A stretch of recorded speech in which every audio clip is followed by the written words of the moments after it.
તો આવતીકાલે પીએમ મોદી કચ્છની મુલાકાત કરશે, જેમાં આવતીકાલે પીએમ મોદી કચ્છની મુલાકાત લેવાના છે, ત્યારે મહત્વના સમાચાર સામે આવી રહ્યા છે। આવતીકાલે પીએમની મુલાકાતને પગલે જડબે-સલાક બંદોબસ્ત કરવામાં આવ્યું છે। ભુજથી ધોરડો જતા માર્ગે તમામ રિસોર્ટ ખાલી કરાવાયા છે।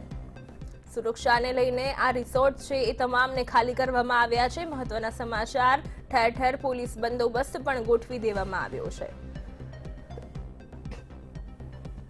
હેલિકોપ્ટર મારફતે તેના પર ચાંપતી નજર રાખવામાં આવી રહી છે। એક મહત્વના સમાચાર, આવતીકાલે પીએમ જે કચ્છની મુલાકાત લઈ રહ્યા છે તેને લઈને ખૂબ જ કડક બંદોબસ્ત કરવામાં આવી રહ્યું છે। ભુજથી ધોરડો જતા માર્ગે તમામ રિસોર્ટ ખાલી કરાવાયા છે અને તેના પર પણ નજર રાખવામાં આવી રહી છે। હેલિકોપ્ટરથી તમામ બાબત પર નજર રાખવામાં આવી રહી છે। ખૂબ જ ચુસ્ત બંદોબસ્ત કરાવાયું છે। ભુજથી ધોરડો જતા માર્ગે તમામ રિસોર્ટને પણ ખાલી કરી દેવામાં આવ્યા છે। બપોરે 1.5 કલાકે ભુજ એરપોર્ટ પર તેમનું આગમન થશે। 3 વિવિધ પ્રોજેક્ટનું પીએમ મોદી ખાતમુહૂર્ત કરશે। ત્યારબાદ ખાવડાના રણમાં 5000 મેગાવોટનો પ્લાન્ટ રચાશે। સોલાર પ્રોજેક્ટનો પ્રથમ ફેઝ પણ શરૂ કરાશે। ભારતના વડાપ્રધાન કચ્છની મુલાકાતે આવી રહ્યા છે, ત્યારે ભુજથી ધોરડો તરફ જતા માર્ગ પર જોવા જઈએ તો પોલીસ બંદોબસ્ત પણ ગોઠવી દેવામાં આવ્યો છે। તેની સાથે સાથે જોવા જઈએ તો ધોરડો સહિતના જે વિસ્તારો છે ત્યાં રિસોર્ટ આવેલા છે, ત્યાંય પણ ખાસ કરીને રિસોર્ટ પણ ખાલી કરી દેવામાં આવ્યા છે।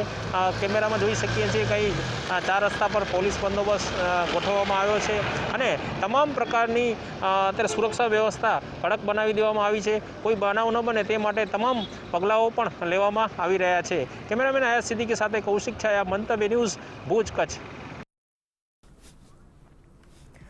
તો આવતીકાલે પીએમ મોદી જે કચ્છના પ્રવાસે જઈ રહ્યા છે તેના કાર્યક્રમ પર નજર કરીએ। 3 વિવિધ પ્રોજેક્ટનું તેઓ ખાતમુહૂર્ત કરશે। આવતીકાલે કચ્છની મુલાકાત છે, તેમાં ખાવડાના રણમાં 5000 મેગાવોટનો પ્લાન્ટ પણ રચાશે।